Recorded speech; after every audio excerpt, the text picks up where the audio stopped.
Hello everyone. आज हम बात करेंगे फार्मास्यूटिकल ज्यूरिस्प्रूडेंस के सेकंड चैप्टर, जिसमें हमें स्टडी करनी है the code of pharmaceutical ethics. तो इस चैप्टर को स्टार्ट करने से पहले कुछ वर्ड्स की हम मीनिंग देख लेते हैं कि उनका मीनिंग क्या होता है।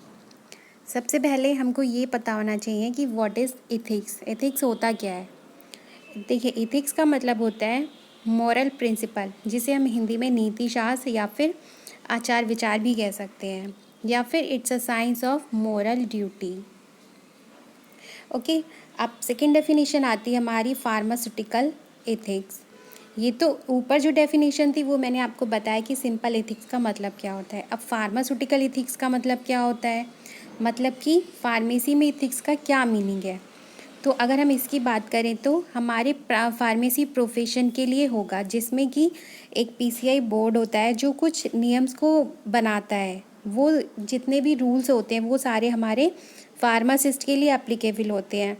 वो वाले रूल्स हर किसी नागरिक के लिए नहीं होते, वो सिर्फ किसके लिए होते हैं, जो मेंबर है फार्मेसी का या फिर फार्मेसी प्रोफेशन का मेंबर है, उसके लिए वो रूल्स एप्लीकेबल होंगे। तीसरी बात आती है morality. Morality means good conduct और बिहेवियर एंड कॉन्शियसनेस। इसका मतलब होता है, मोरालिटी का मतलब होता है नैतिकता, या फिर मोरालिटी मीन्स गुड कंडक्ट, जिसे हम बोलते हैं अच्छा बर्ताव या फिर बिहेवियर।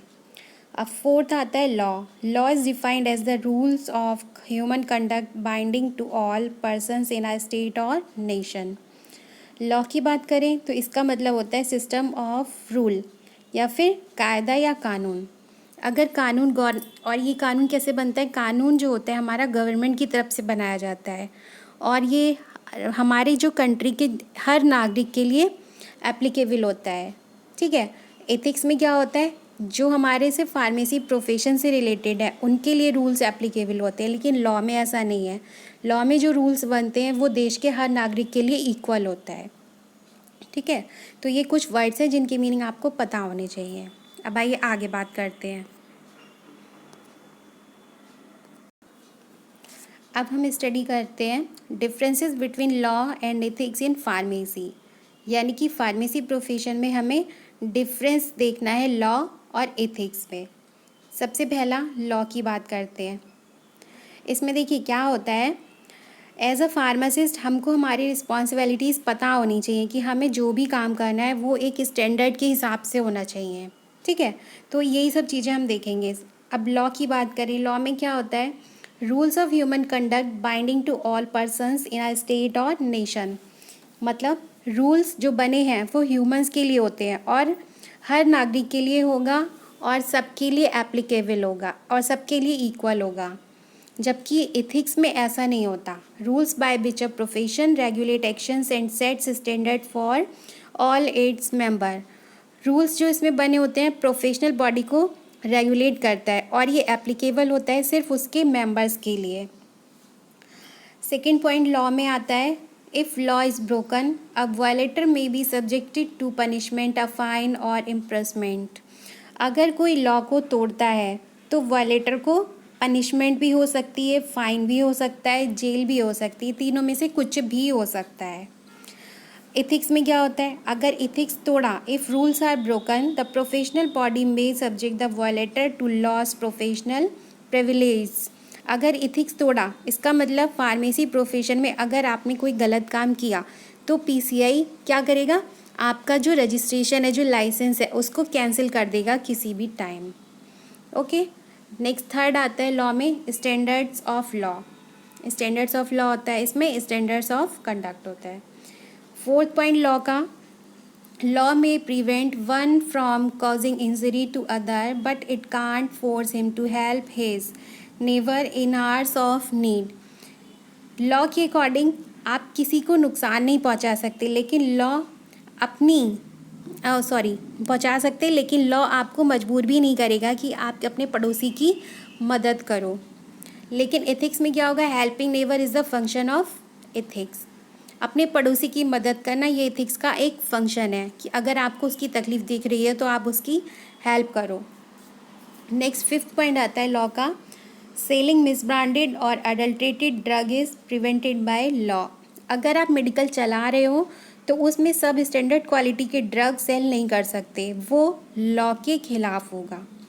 जबकि इथिक्स में क्या होता है, it selling medicine at cheaper rate than that of the fellow pharmacist in his area is not ethical. Ethics के अकॉर्डिंग स्टैंडर्ड ड्रग का प्राइस सेम ही रहेगा। अगर एक एरिया में 2 मेडिकल स्टोर हैं तो दोनों पे किसी भी मेडिसिन का जो प्राइस है वो सेम ही रहेगा। ऐसा नहीं होगा कि अगर एक मेडिकल वाला सोचे कि मैं अपनी दुकान को चलाने के लिए प्राइस डाउन कर दूँ, तो ऐसा नहीं होता।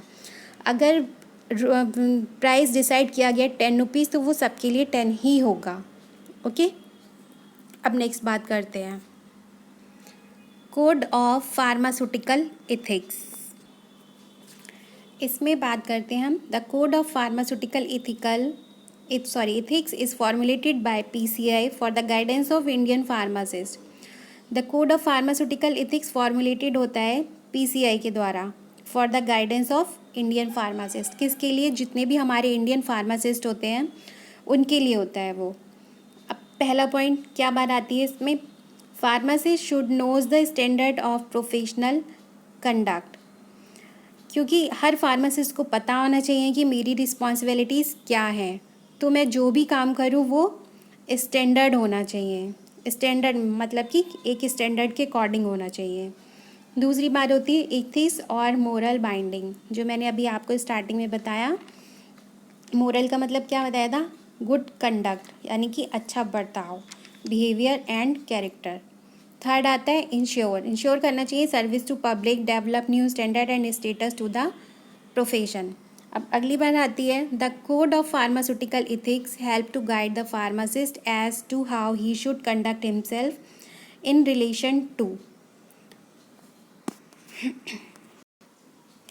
Code of pharmaceutical ethics help करता है या फिर गाइड करता है फार्मासिस्ट को कि उसे अपनी जॉब, अपनी ट्रेड, अपना प्रोफेशन और मेडिकल प्रोफेशन को किस तरीके से कंडक्ट करना चाहिए। तो अब हम इसकी 1 बाय 1 स्टडी करते हैं। पहली बात, pharmacist in relation to his job.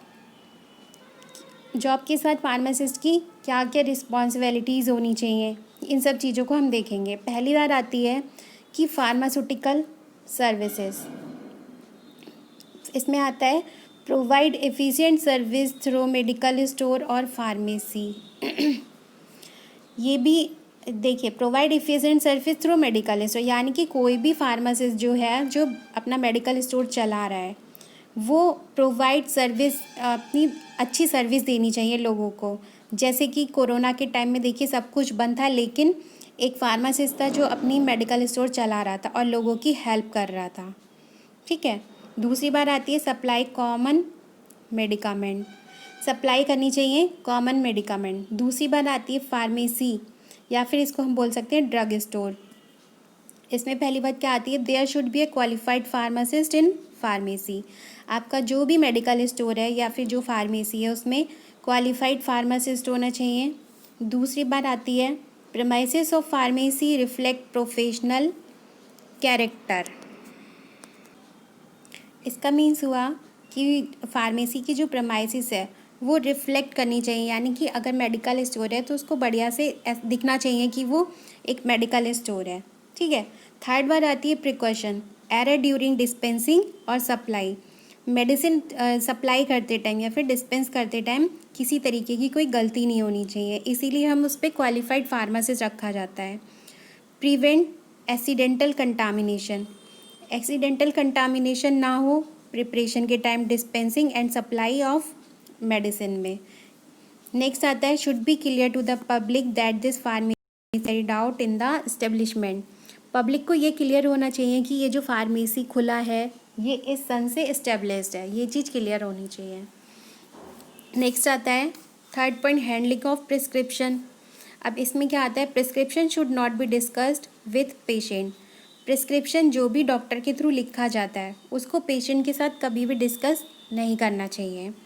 Second point, should not show any facial expression on his face.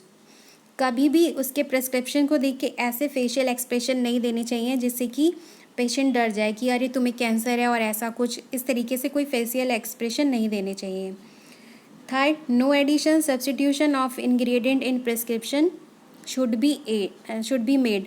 किसी भी प्रिस्क्रिप्शन में अपनी तरफ से कोई एडिशन या सब्स्टिट्यूशन नहीं देना चाहिए, जो भी लिखा है उसे सिर्फ वही देना चाहिए।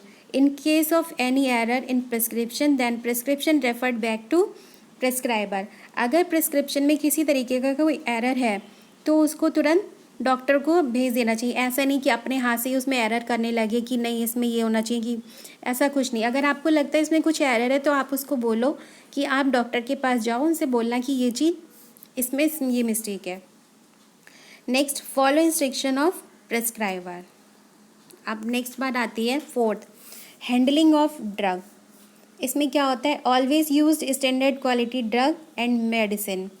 हमेशा स्टैंडर्ड क्वालिटी के ड्रग और मेडिसिन यूज़ करने चाहिए। Second point, when dispensing the prescription drug ingredient must be weight correctly. जब प्रिस्क्रिप्शन को हम डिस्पेंस करते हैं उस टाइम हमारी जो ड्रग या फिर जो भी इंग्रेडिएंट है वो एक्यूरेट वे में होना चाहिए। थर्ड आता है, drugs likely to cause addiction should not be supplied. कोई भी ड्रग एडिक्शन हो वो सप्लाई नहीं करनी चाहिए, यानी कि जो जिस चीज़ से नुकसान हो, जो एडिक्ट हो, वो सप्लाई नहीं करनी चाहिए। नेक्स्ट फिफ्थ आता है practical training. When giving the practical training pharmacist should see trainee require sufficient techniques and skill. जब फार्मासिस्ट ट्रेनी को ट्रेनिंग दे रहा हो तो इंश्योर कर ले कि उसे सफिशिएंट नॉलेज हो, सफिशिएंट टेक्निक, सारी चीज़ें उसको सब कुछ मिले। Second point, no certificate should be given to trainee before completion of training period.